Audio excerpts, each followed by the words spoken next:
Hi, my name is TJ. My dad died of overdose on January 1st, 2011, and my mom is a recovering addict. God helped my mom, and now together we are here to help you. Now let's talk recovery. Here's your host, my mom, Susan Sexton Wood. Hi, and welcome to Let's Talk Recovery. I'm your host, Debbie Lahman, and I am in for Susan, excuse me, who is under the weather, and we're going to pray that she'll be back with us real soon, and I'm sure she will. And she would appreciate your prayers as well.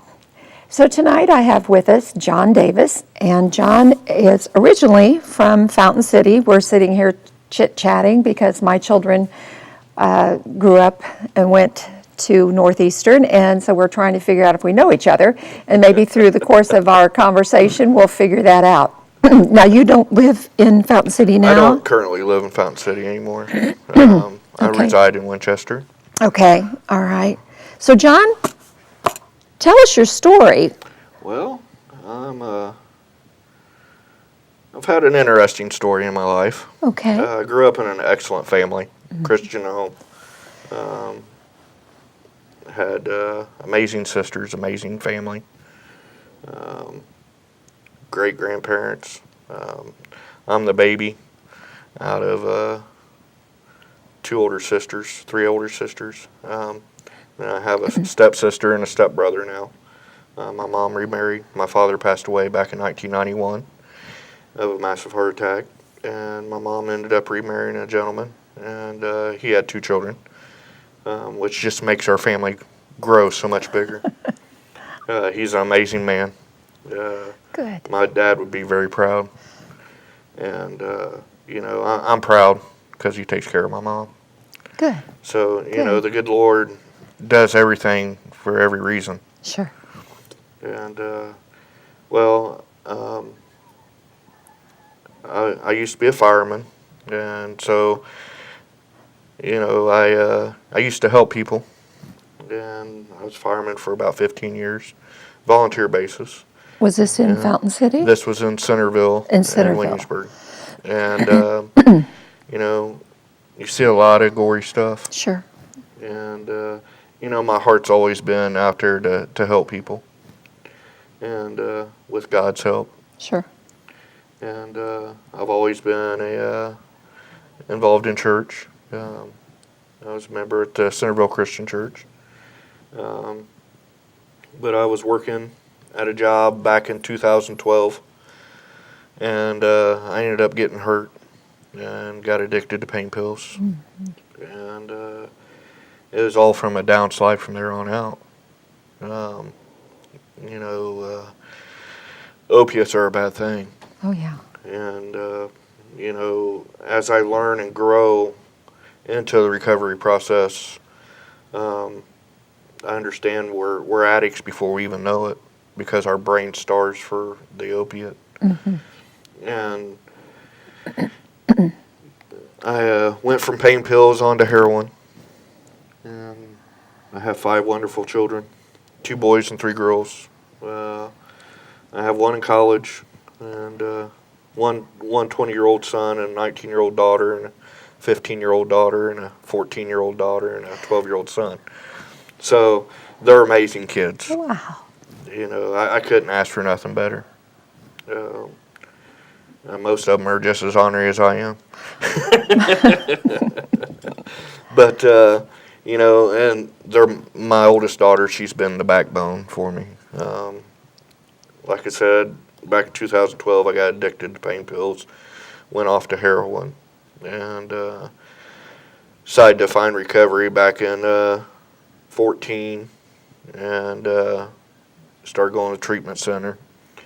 And I went off, and I was clean for about a year, and I ended up slipping and got into some trouble, and I ended up having to go serve some time. But as of August 28, 2015, I've been clean completely from heroin, cocaine. Oh, wow. That's amazing. I was still with Suboxone, but as of January 3rd, see what year is it, 19? 18. I'm 345 days clean today of everything. Oh, that's wonderful. Of everything. And, January 3rd of last year, I looked and I prayed and I asked God, I said, will you just please just take this away from me? I got to be a man. I got to start doing for my children. I got to start giving back to my community. And it was just a weird thing. I mean, just sitting here right now, I get the cold chills running through me. Sure. Because I can just remember that day so well, sitting at prison. And I was at Plainfield Correctional Facility, and I was in the GRIP program, and I was one of the top leaders. And while I was in there, I was there for 2.5 years, and while I was in there, I used my time wisely. When I first got there, after 7 days of being there, I was in a program called the Plus program. I was one of the top guys in the Plus program, and then after I graduated after a year, I went on to the GRIP program, which it is for an addiction program. And then while I was in the program, I got my recovery certification, recovery coach, and that was one of the best choices I could ever do, because my goal is to help people, to help guide them back, and let them realize, God's not a bad person. God's here. He loves us, and He's trying to show us the way. God does strange things, and He lets us make our own choices. That's it. And that's the reason why He's such an amazing man. And but anyhow, after that, I've since March 26th of last year, I've was lucky enough to be able to go on to a program called CTP, Community Transition Placement, up in Winchester. And I've been there, and I'm finishing the end of my sentence. And I officially am done April 15th of this year, and I have 6 months of house arrest to do. But I'm a active member at Spartansburg Christian Church, and I go every Sunday, and I love it. And then I also am involved with Brianna's Hope, and it's based out of Red Key, Indiana. And Randy Davis is in charge of that. It's an amazing ministry. Oh, yes. Yeah. And, I urge people, that is struggling with addiction to give a Brianna's Hope a chance. Because there's not every place where you can just go in and get loved on, and you don't get judged. And, when I first started back last year going to Brianna's Hope in Winchester, Indiana, I went in there, and Susan was there, and Terry, and, it was just like arms wide open, I think your story is very unique because you had a whole family when you got the injury, and which then was the start, if you will. It wasn't the start of it, but that's how the addiction started. Absolutely. Was because of that. So you already had your 5 kids, and you were obviously you were providing for your family, and you were just a happy family. I'm assuming you were a happy family. We were a great family. and then you have and I am so thankful that you're on the program, because sometimes we'll oftentimes have people on the program, and it started when they were 14, and all of this, and your story is not like that. No. And I'm curious as to how that has affected your family. My family, my children, they were kind of iffy because they lost their dad for a certain amount of time. Were you they know. aware that you were in addiction? Yes. Because I know you can Kids, be, I know kids you are can not be ignorant. a functioning addict You as can be a well. very well functioning And, addict, but kids aren't yeah. stupid. Oh, yeah. They learn a lot in school. Sure. The DARE program is an amazing thing. Mm-hmm. And there's so much education out there to teach these kids. Sure. And there still needs to be so much more. Mm-hmm. And, I had full custody of my oldest son. He lived with me full time. So he knew more than anybody. And that's one of my main issues is trying to forgive myself for doing that to my children. But I have to do that. Mm-hmm. And I can't say I'm sorry because it was an intentional thing. Good And perspective. all Very I can good do, perspective. all I can do is do better for myself. Walk the walk like you're supposed to. Mm-hmm. Live life. It's your Give life your love that shows it. to Jesus Christ. Yeah, yeah, And everybody else will see. absolutely. I don't have nothing to prove to nobody. Mm-hmm. I'm proving to myself. So now, do any of your children live with you, or? I'm still on the work release program in Winchester. Oh, okay, okay. But I'm done with that April 15th of this year. That's around the less corner. than 20 some odd days. Who's and counting? I'm excited. But, my oldest son, I told him, I said, he's still trying to figure out life. He's 20. So, And he doesn't know it all yet? well, sometimes he thinks he does. But, I just can't wait until the kids come. Mm-hmm. And Oh, sure. we can just sit there and I can sit there and make dinner for them because I love to cook.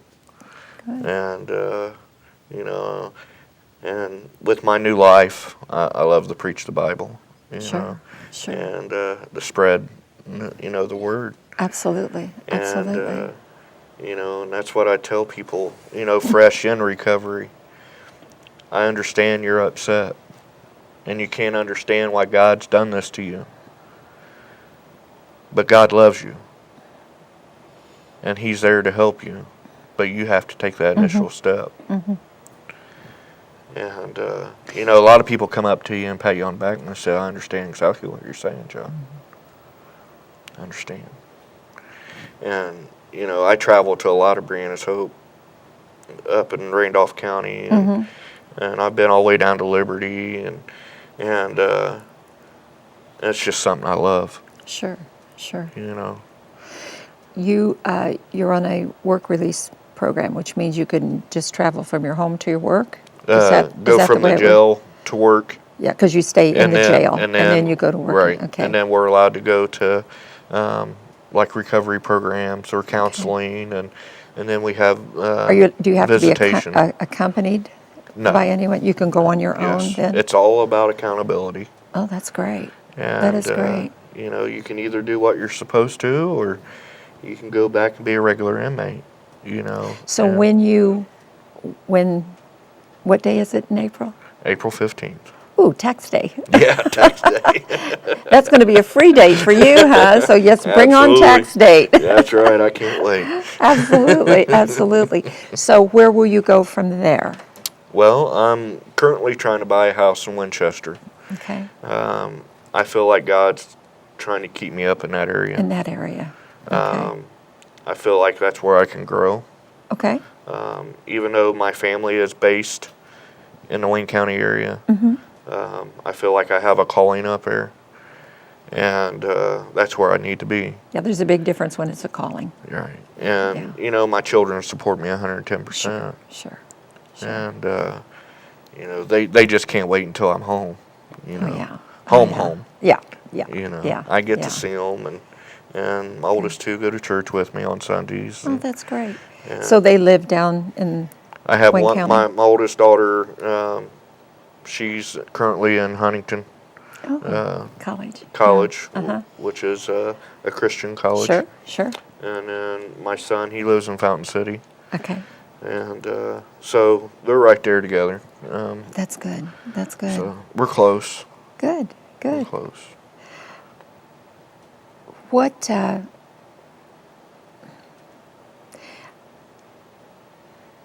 As I said, when you were telling me your timeline, as it were, and when it started, was there a time when you were that you sort of looked in the mirror and it's like, what is going on? Or did it capture you in a sense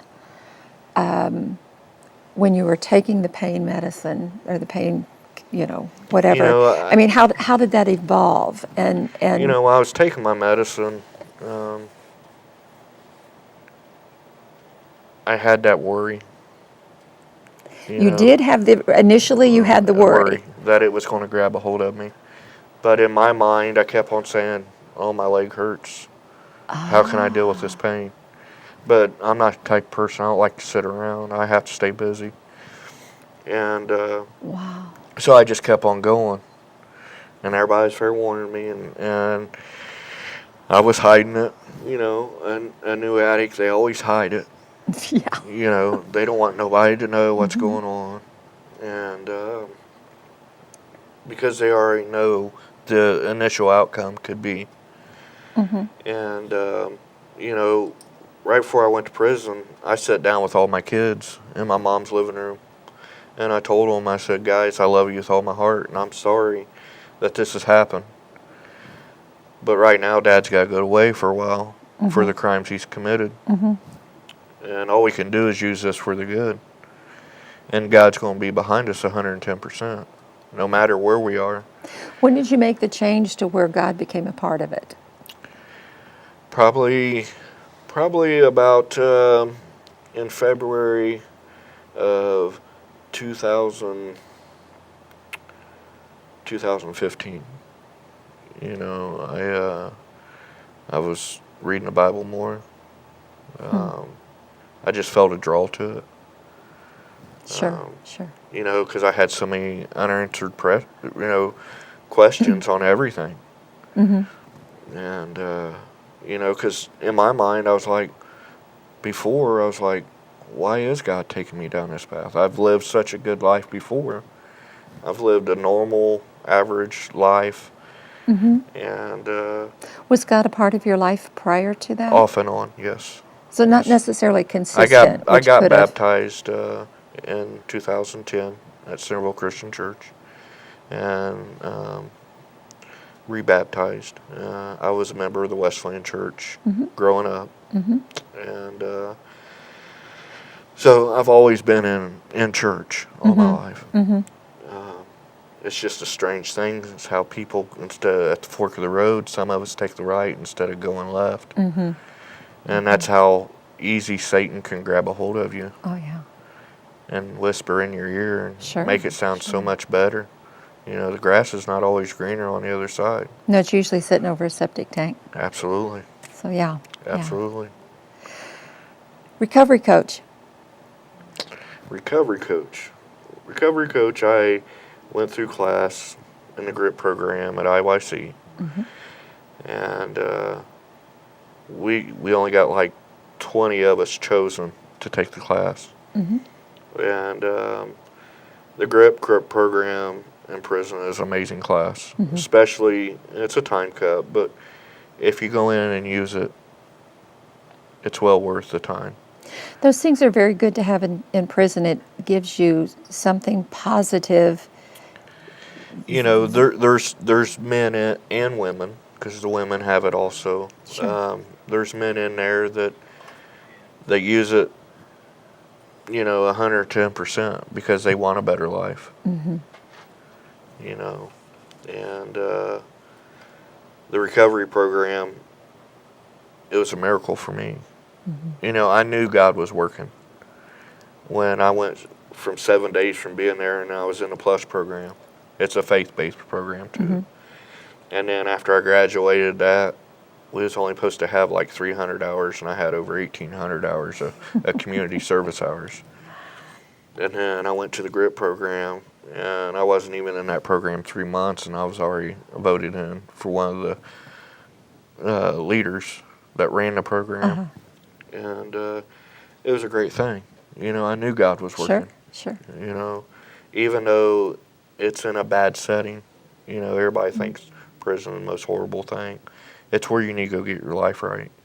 I have seen personally people that I know that the best thing that ever happened to them was to go to prison. And part of that was not only their own time of obviously in recovery, if you will. I mean, you obviously the detox is going to happen, and I know that you're not that drugs can be accessible in prison as well. Oh yeah, But absolutely. that also gives you that time frame to be able to get your head straight, Absolutely. your mind, the clear thinking and the whole 9 yards. What is your goal in What is my using goal today? in using the recovery coach first, and then hit on The what your other recovery goals are? coach, I want to be able to step in and help the addicts that want help and lead them the right way. Um, my knowledge is their knowledge. We learn together. Um, and if anybody says that they're up there teaching people stuff, they're not, because we learn from each other. Sure, sure. And that's what makes such a great teacher anyway. And I just enjoy seeing faces smile, especially during the meetings. And, and then my goal eventually is I would like to start my own, like a halfway house up in Winchester, for people, men coming out For of men, prison. sure, sure. There's a lot of programs for women. We have the Winchester House up there. It's for pregnant women, and it's an amazing program. And there's just not too many halfway houses for men that's getting out of prison that's had a addictive background. And that's my goal. And I also want to be able to help children, because everybody's looking at children, human beings at age 18 and over that that are addicted to drugs. But there's so many children out there, as young as 8 on drugs. It just makes you want to grab them and give them a hug. I know. And that's where my heart's at. And Do you worry about your own children? I worry about my children no matter what. Well, But, I know that. Let's say in relation to drugs. In relations to drugs, all I can do is pray, show them the right path, and it's God's will.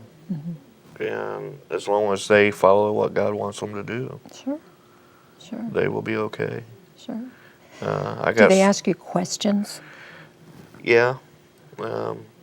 We haven't really had a super sit-down talk yet, Yeah, because I'm not home. Right, right. But we've talked, Sure. and I'm very open with my children. Good. I think honesty is the number one. And sometimes I'm a little too bold about things. But I think honesty is just the best. Sure, sure. And especially because if you still have an open mind, that's where it's the better chance. As long as they understand everything. So you're working now? I'm working now. Work at a dairy up in Winchester. I'm a maintenance man. Okay. And love it. Okay. And, That's great. That is great. Yeah. That's great. And what, when you're especially sensitive, you said to the children, if you could look in the camera and just talk to any child that could even be listening, what would you tell them? If you could just sit down and just eye to eye, or, they're just sitting right next to you. I would say if you have an addiction or someone that that's an addiction, tell your teacher, tell your guidance counselor, tell your best friend. So that way they can get you the help that you need. It's a tough road, but we all love you and we want you better. And God's there to help you through everything. And so am I. Excellent. Excellent. What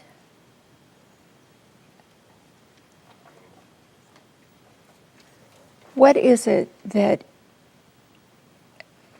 when people do have an injury, okay, and we have the pain medicine that, obviously is there to help us, Absolutely. how do you get a handle of that? Well, everybody's different. Yeah. And, we're all made different. And, I got hurt back around July. I actually broke my ankle. And I didn't want no pain meds. And I went to work every day. And I struggled through it. God helped me through that. I'll never take another pain pill the rest of my life. Because I know in my mind I can't. I urge people to try other ways. The opiate addiction is just horrible. Right. And, I'm here to help fight. And that becomes such a hard thing, and I know some other people, friends of mine that I know that have been in addiction that struggle, and sometimes to their own detriment, of needing medication and refusing to take it, and I get it, because they know. And as an addict, you know. Absolutely. You know that, and you cannot put yourself in that. And that also becomes, I think, a responsibility to a sense in the medical field of monitoring. I was just at a event, if you will, at Reed Hospital on Tuesday, I think it was, and it was about the epidemic, Right. the opioid epidemic, and we had a doctor and a doctor in education from IU East in law that was talking and talked about those statistics and the whole 9 yards, and there has to be responsibility on the medical part as well. Absolutely. I mean, we each make our own choices, and you've mentioned that, and we've had other people on this program who have said the same thing. It comes down to choice. And I think that what we have to guard against so much, because I appreciate your story, I appreciate your testimony about this is how it started, and we try to be so careful on, trying to manage our pain and all, and it just becomes a matter of balancing it. Absolutely. But John, there's some people just don't realize they're caught until they're caught. yeah, and that's the. But And then that's when the you sad do, thing. and that's what you were saying when you're talking, is that, when you realize it, then reach out. Don't be embarrassed about Absolutely. it. So, well, John, thank you so much for being with us and sharing your story. And I look for great things from you, especially being recovery coach, because that's one of the big things that we're involved with in Unchained Praises as well. So, I want to thank you all for joining us on Let's Talk Recovery, and also want to remind you that if you need any help to find out about a program or some help in having a one-on-one to start you and to continue you on your recovery, because it is a journey, but it is a journey that is worthwhile, and it is one that you will never, ever regret. Thank you.